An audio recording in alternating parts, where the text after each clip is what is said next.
بسم اللہ الرحمن الرحیم۔ السلام علیکم ورحمۃ اللہ وبرکاتہ۔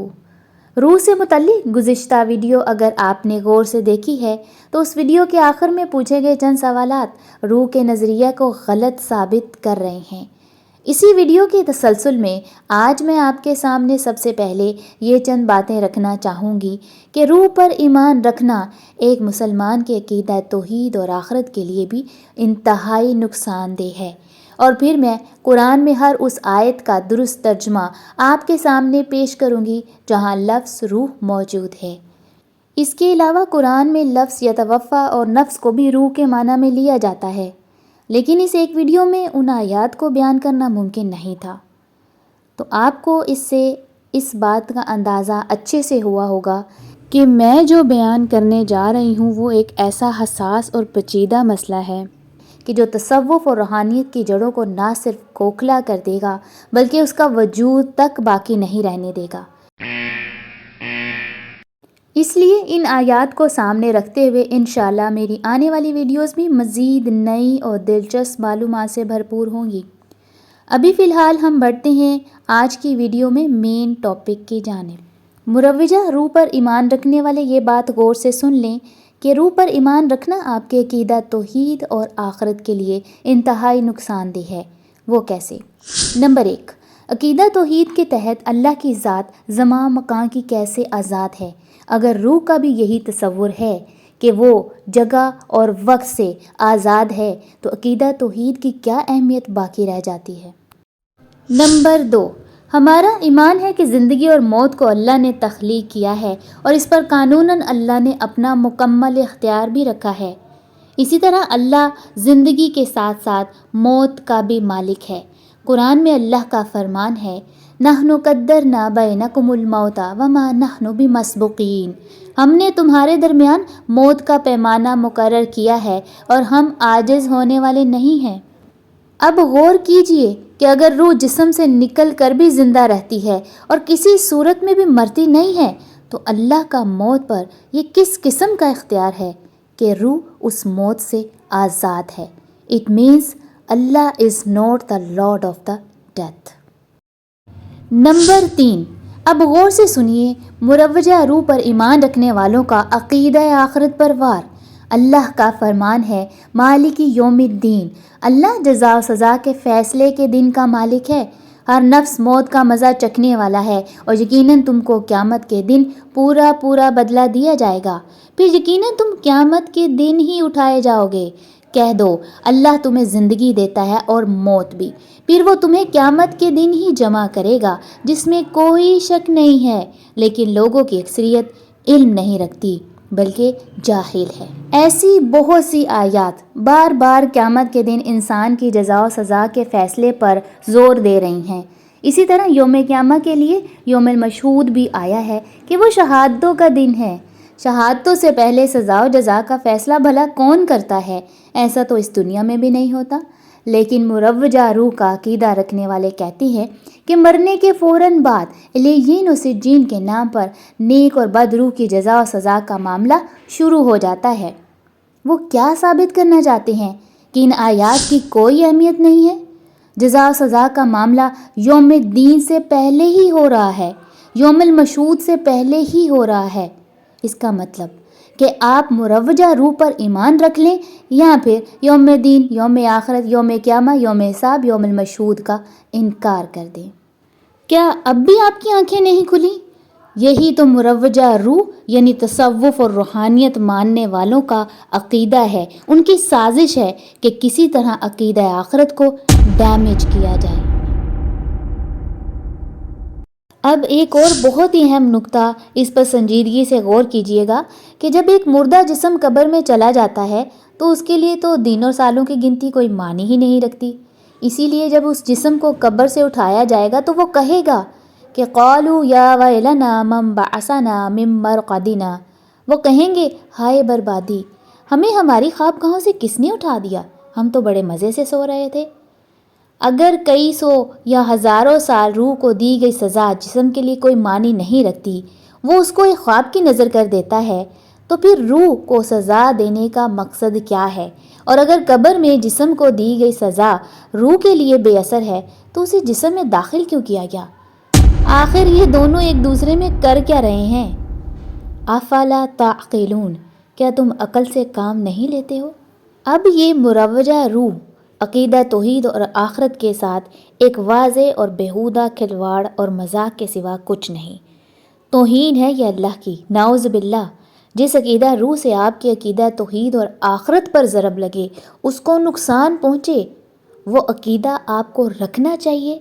آپ خود سوچ لیجئے، کیا جواب ہے آپ کے پاس اس کا؟ نمبر 5، یہ بات تو طے ہو گئی کہ جسم اور روح کا معاملہ یعنی نظریہ الگ الگ ہے، اسی لیے یہ الگ الگ نظریہ بذات خود اپنے اندر بہت سی کنٹراڈکشنز کا شکار ہو جاتا ہے، اور پھر سے اللہ پر سوال کھڑا ہوتا ہے کہ زندگی کا تصور آخر کہاں ہے اور کیا ہے؟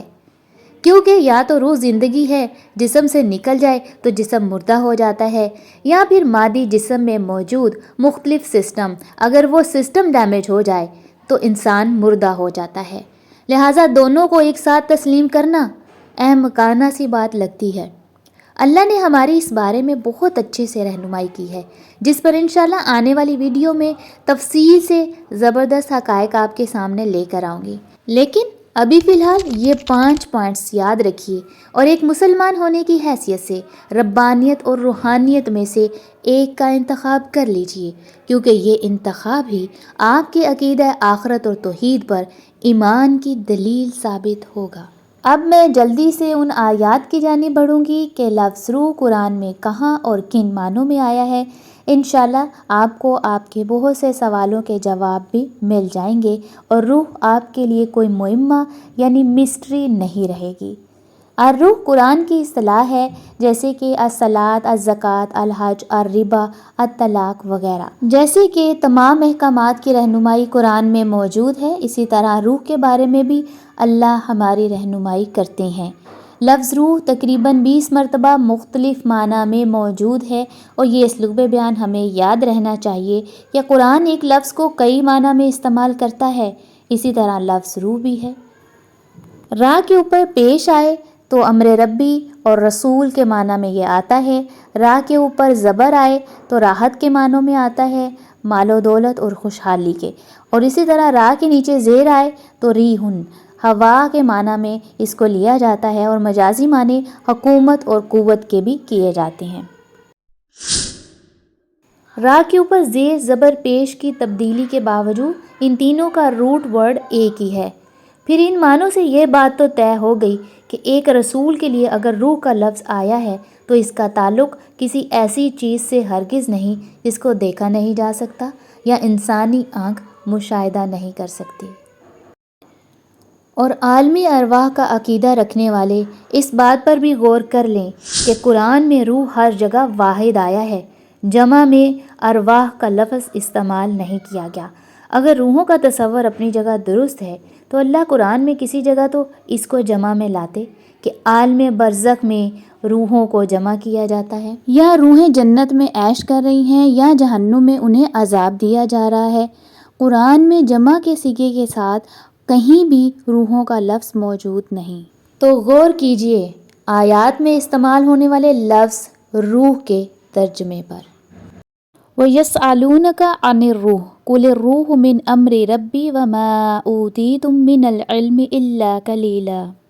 اور آپ سے روح کے بارے میں پوچھیں گے، کہہ دو روح میرے رب کا حکم ہے اور تم کو سوائے قلیل علم کے کچھ نہیں دیا گیا۔ کیا یہ وہی روح تو نہیں جس کا ذکر ہم اپنے بڑے بزرگوں سے سنتے آئے ہیں؟ اگر ترجمہ سننے کے بعد شک و شبہ سیدھا اس روح پر جائے جس کے بارے کوئی نہیں جانتا اور نہ کسی نے دیکھا ہے کہ کب جسم میں داخل ہوتی ہے اور کب نکل جاتی ہے، تو یہی مائنڈ سیٹ قرآن کی اس آیت کو مشکوک بنانے کے لیے کافی ہے۔ اس لیے اپنے ذہنوں کو اس عقیدہ سے بالکل صاف اور پاک کر لیجئے، روحانیت اور تصوف سے باہر آئیے اور ربانیت پر فوکس کیجئے۔ لا یمسہ الا المطہرون، کہ غیر اللہ سے پاک ذہنوں کے سوا قرآن کو کوئی نہیں سمجھ سکتا، لہٰذا امر ربی کو سمجھیں تو روح خود بخود سمجھ آ جائے گی۔ 2 جملے روح سے متعلق ہیں، پہلا جملہ روح امر ربی ہے اور دوسرے جملے میں بذات خود الروح کو الف لام معرفہ کے ساتھ العلم کہا گیا ہے۔ اب روح کیسے اللہ کا علم ہے یہ جاننے کے لیے یہاں علم کو دو حصوں میں تقسیم کرتے ہیں۔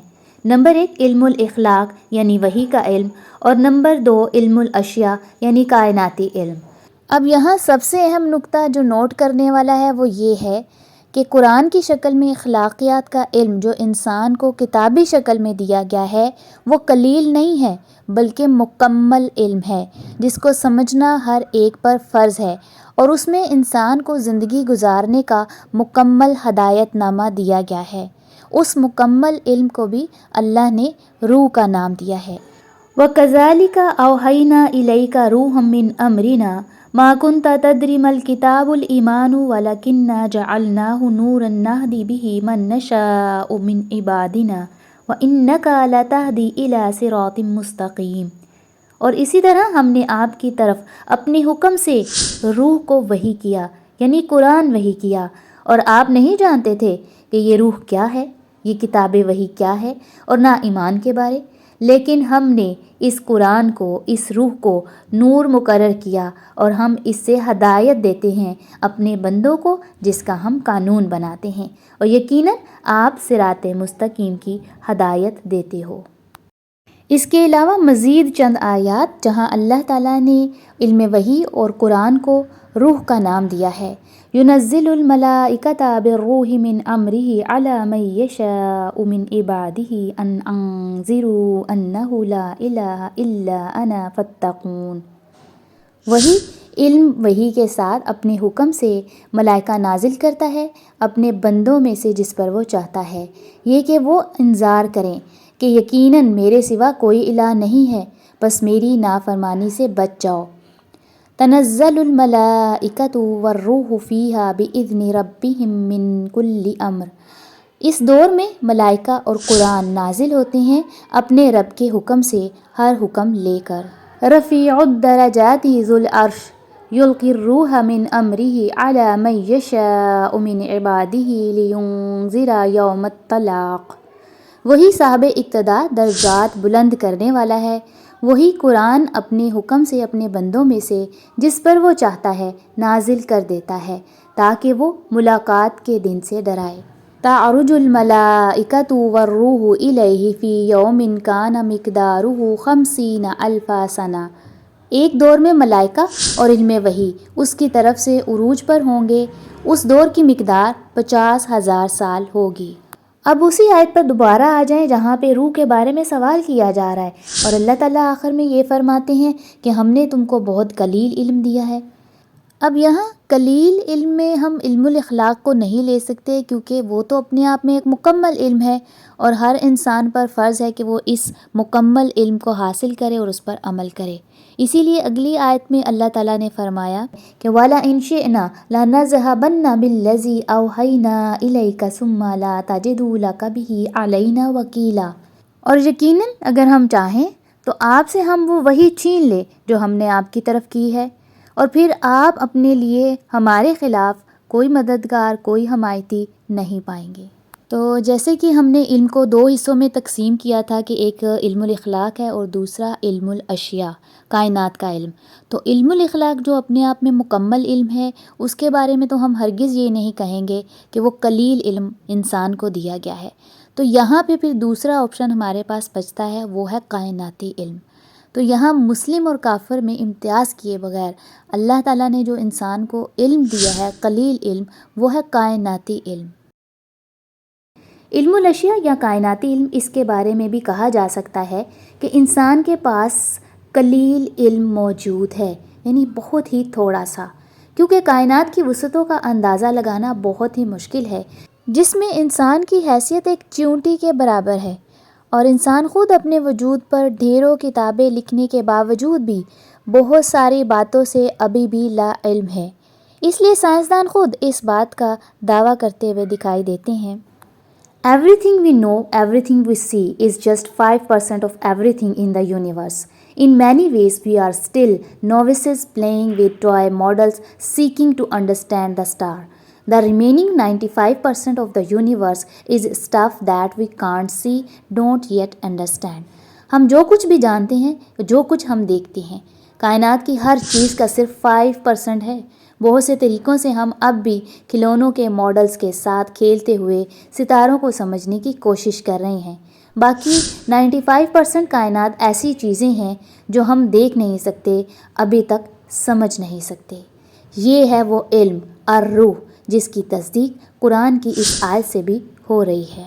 اللہ کا فرمان ہے کہ حقیقت ہے کہ اگر یقیناً جو زمین میں سب درخت ہیں وہ کلمے ہو جائیں اور سمندر اس کی سیاہی، اس کے بعد 7 سمندر اور بھی سیاہی ہوں تو سیاہی ختم ہو جائے گی، اللہ کے کلمات ختم نہیں ہوں گے۔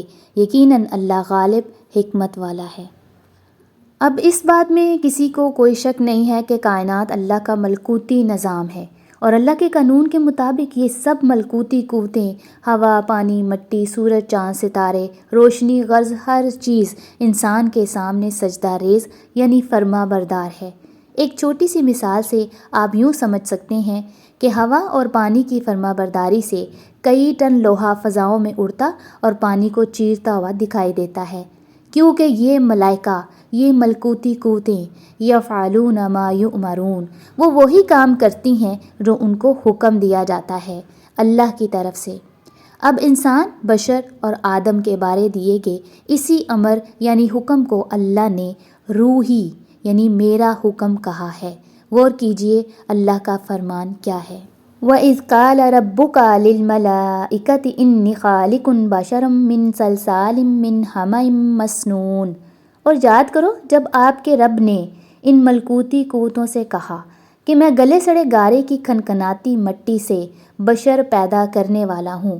یہاں پہ میری اور آپ کی بات ہو رہی ہے، بنی نوع انسان کی بات ہو رہی ہے۔ اب اس کی اگلی آیت جس میں لفظ روحی آیا ہے جو کہ ہمارا موضوع ہے، بہت ہی غور طلب ہے۔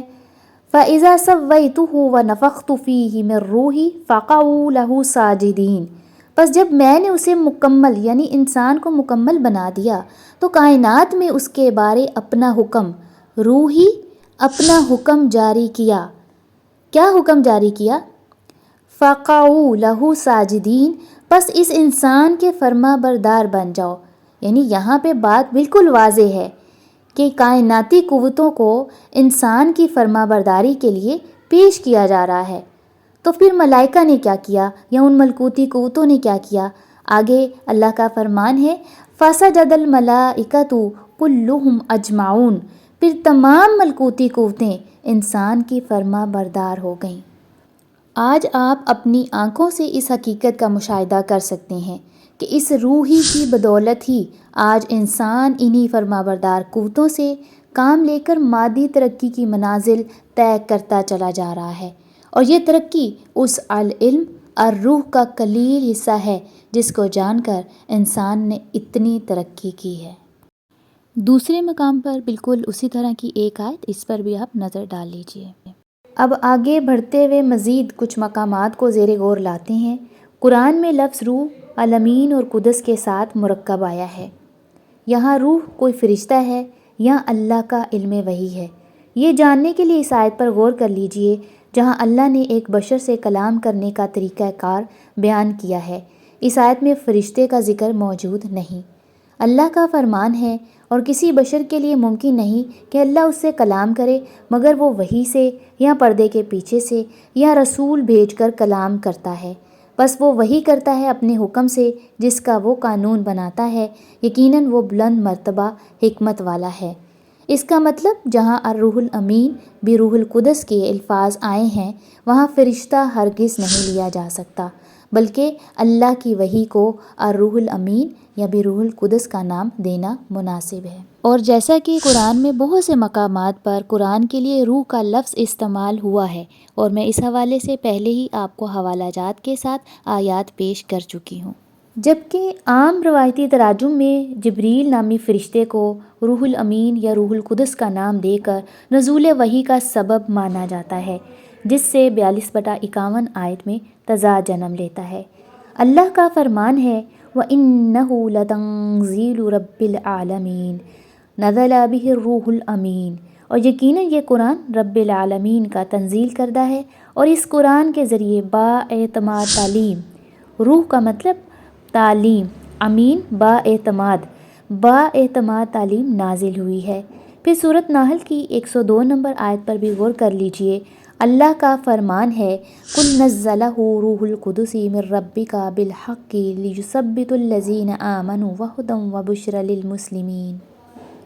اے نبی محمد سلام علیہ کہہ دیجئے، اعلان کر دیجئے کہ اس قرآن کی تنزیل پاکیزگی کی تعلیم ہے جو آپ کے رب کی طرف سے حق ہے، تاکہ وہ مومنوں کو ثابت قدم رکھے، اور یہ ہدایت ہے اور مسلمین کے لیے بشارت ہے۔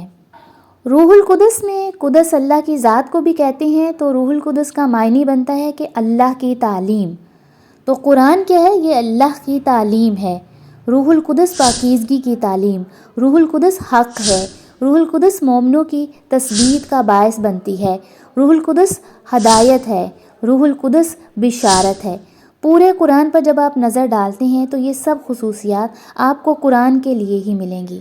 اسی لیے اللہ تعالیٰ نے دیگر مقامات پر عیسیٰ سلام علیہ اور مومنوں کی جماعت کے لیے ان کی تثبیت قلب کے لیے روح کو بطور قوت کے پیش کیا ہے۔ وہ روح کیسے ایک مومن کے لیے قوت ثابت ہوتی ہے، اس آیت پر غور کر لیجئے۔ اللہ کا فرمان ہے آپ ایسی قوم کو جو اللہ اور یوم آخرت کو مانتی ہو، بنیاد ہی اللہ اور آخرت ہے، یعنی اللہ اور آخرت کا تعارف دل و دماغ میں راسخ ہو چکا ہے۔ بھروسہ اور یقین امید کا مرکز اللہ کی ذات ہے، اپنے اعمال کی جواب دہی کا یقین اور خوف آخرت ہے۔ تو جس انسان، جس قوم کا اللہ اور آخرت پر ایمان ایسا مضبوط ہو، ایسی قوم کو آپ نہیں پائیں گے کہ وہ دوستی کرتی ہو ان سے جو اللہ اور اس کے رسول یعنی مرکز رسالت کی مخالفت کرتے ہیں، اگرچہ ان کے باپ یا ان کے بیٹے یا ان کے بھائی یا ان کے رشتہ دار ہی کیوں نہ ہوں۔ یہی وہ لوگ ہیں کہ جن کے دلوں میں اللہ نے ایمان ثبت کر دیا ہے اور ان کو اپنی طرف سے علم وحی سے قوت بخشی ہے۔ وَأَيَّدَهُمْ بِرُوحٍ مِّنْهُ، یعنی یہ ایسی قوت ہے کہ ایک مومن اللہ کی خاطر اللہ کے دشمن یا اللہ کے راستے میں رکاوٹ بننے والے، بھلے ماں باپ ہو، گھر بار ہو، بہن بھائی ہو، خاندان ہو، سب کو چھوڑنے پر راضی ہو جاتا ہے۔ قرآن میں نبیوں کے واقعات پڑھیں اور ان کی ہجرتیں، ان کی مکانی ہجرت ہو، خاندانی ہجرت ہو یا علمی ہجرت، ان ہجرتوں کے پیچھے کون سی ایسی طاقت اور قوت موجود تھی کہ جس نے ان کو سب کچھ چھوڑنے پر مجبور کر دیا۔ اب اسی طاقت، مدد اور قوت کا ذکر ان آیات میں بھی آپ کو ملتا ہے جہاں عیسیٰ سلام علیہ کا ذکر موجود ہے۔ یہی وہ روح القدس تھی جس کی قوت نے عیسیٰ علیہ السلام کو اپنی قوم کے سامنے کھڑا کر دیا۔ اِذْ قَالَ اللَّهُ يَا عِيسَى ابْنَ مَرْيَمَ اذْكُرْ نِعْمَتِي عَلَيْكَ وَعَلَى وَالِدَتِكَ اِذْ أَيَّدْتُكَ بِرُوحِ الْقُدُسِ۔ یاد کرو کہ جب اللہ فرمائے گا اے عیسیٰ ابن مریم، میری اس نعمت کو یاد کرو جو میں نے آپ کو اور آپ کی ماں کو دی تھی۔ یاد کرو جب میں نے ایک پاکیزہ تعلیم، بروح القدس، پاکیزہ تعلیم کے ذریعے آپ کی مدد کی۔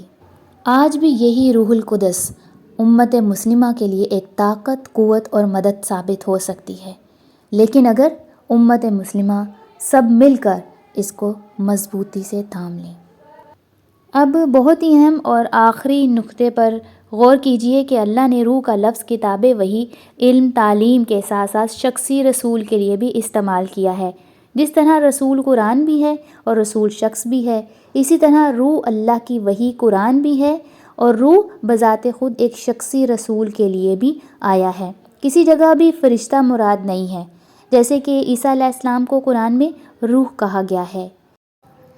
انما المسیح عیسی ابن مریم رسول اللہ وکلمتہ القاها الی مریم وروح منہ فآمنوا باللہ ورسلہ۔ یقیناً مسیح عیسیٰ ابن مریم اللہ کا رسول یعنی اس کا قانون پیش کرنے والا تھا، اس کو مریم کے ہاں پیدا کیا تھا، اور وہ روح ہے اس کی طرف سے یعنی اللہ کی طرف سے وحی کی تعلیم دینے والا تھا، بس تم اس کے رسولوں کے ذریعے اللہ کی بات مانو۔ یعنی اب یہ تو ثابت ہو گیا کہ روح صرف قرآن ہی نہیں، اللہ کا علم ہی نہیں، بلکہ رسول کو بھی روح کہا جا سکتا ہے۔ اب اگر روح سے مراد وہی روح لی جائے اس آیت میں جو جبریل نامی فرشتے نے مریم سلام علیہا کے بطن میں اللہ کے حکم سے پھونکی تھی، تو عیسائیوں کے 3 الہوں کا دعویٰ اس کو کون جھوٹا ثابت کر سکتا ہے؟ کیونکہ عیسیٰ سلام علیہ کی پیدائش اللہ کی ذات کا ہی تو حصہ ہے، اور افسوس قرآن کی آیات کے کیے گئے غلط ترجمے اس بات کو ثابت کر رہے ہیں۔ لہٰذا ان غلط ترجموں پر آنکھیں بند کر کے مت بیٹھیں، بلکہ قرآن کھول کر غور کیجئے کہ اصل حقائق ہیں کیا۔ اس کے علاوہ 3 مقامات اور ہیں جہاں روحانہ کے الفاظ کو جبریل نامی فرشتے سے جوڑا گیا ہے۔ حالانکہ مریم سلام علیہا کے پاس محراب میں جو شخص داخل ہوتا ہے اور گفتگو کرتا ہے ان سے، کبھی ان کی علمی صلاحیت کے بارے میں پوچھتا ہے اور کبھی ازدواجی زندگی کے حوالے سے ان کو مشورے دیتا ہے، وہ فرشتہ نہیں بلکہ زکریا علیہ السلام ہے، ایک رسول ہے، ایک روح، مریم سلام علیہا کو وحی کی تعلیم دینے والا، وحی کے مطابق ان کی تربیت کرنے والا۔ کیونکہ جو روح محراب میں داخل ہو رہی ہے اور مریم سلام علیہا سے گفتگو کر رہی ہے، اس کا کہنا ہے کہ قال انما انا رسول ربک لاہب لکی غلاما زکیہ، یقیناً میں اللہ کا رسول ہوں تاکہ میں آپ کے لیے ایک صحت مند بچے کا ہونا ممکن بنا سکوں۔ اب یہاں اگر ہم یہ فرض کر لیں کہ روح سے مراد جبریل نامی فرشتہ ہے جو مریم سلام علیہا کے بطن میں روح پھونک رہا ہے، تو سوال یہ ہے کہ اللہ نے تو فرشتوں کے نزول کا جو مقصد بتایا ہے، یہ فرشتہ بالکل اس کے الٹ کام کرتا ہوا دکھایا جا رہا ہے۔ وہ کیسے؟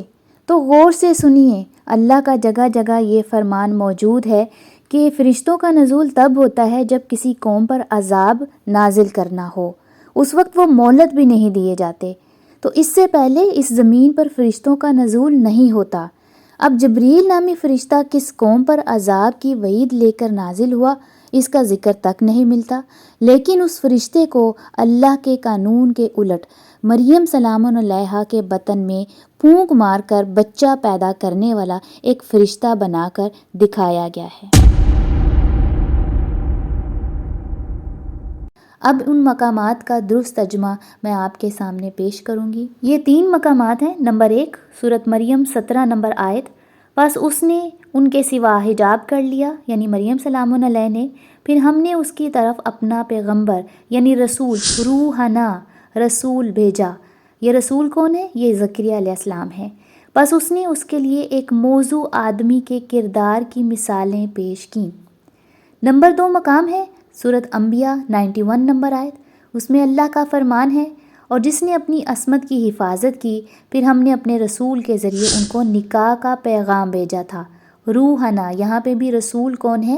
زکریا علیہ السلام، جو ان کے لیے رشتے کا پیغام لے کر آئے ہیں، جو ان کے لیے مثالیں پیش کر رہے ہیں۔ اب یہاں یہ بات بھی سمجھ لیجئے کہ جس شخص کی مثالیں زکریا سلام علیہ کی طرف سے دی جا رہی ہیں وہ ہے بشراً سویہ، اور سویہ سے مراد یہ ہے کہ 2 چیزوں کا ایک دوسرے کے برابر ہو جانا۔